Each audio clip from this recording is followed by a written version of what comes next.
ভারতের দীর্ঘ সময়ের প্রধানমন্ত্রী নরেন্দ্র মোদী তিনি ব্যাপক জনপ্রিয়তা অর্জনের পাশাপাশি নানা বিতর্কের কেন্দ্রবিন্দুতেও ছিলেন।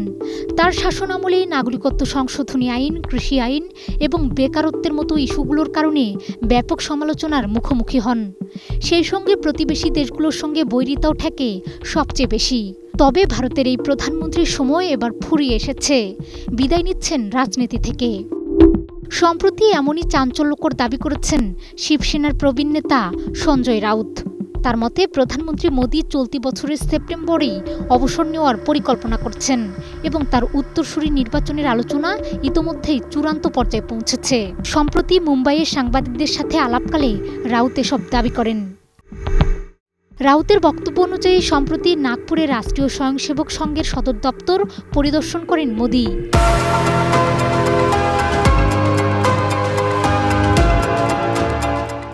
তার সাম্প্রতিক সফর এর সাথেই সম্পর্কিত।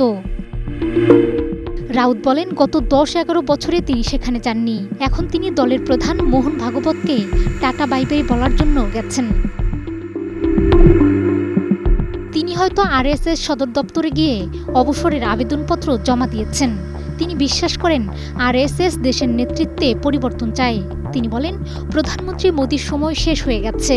তারা পরবর্তী বিজেপি প্রধানও নির্বাচন করতে চায়। সিদ্ধান্ত অনুযায়ী মোদীর উত্তরসূরি নির্বাচিত হবেন মহারাষ্ট্র থেকে।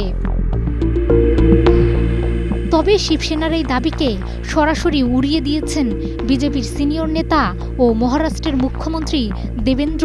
তিনি বলেন, প্রধানমন্ত্রী মোদী দেশকে আরও বহু বছর নেতৃত্ব দেবেন।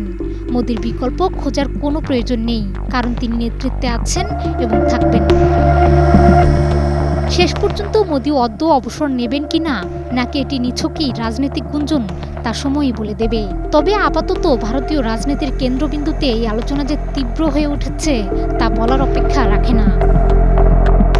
মাহমুদা বিথি, 21 টেলিভিশন।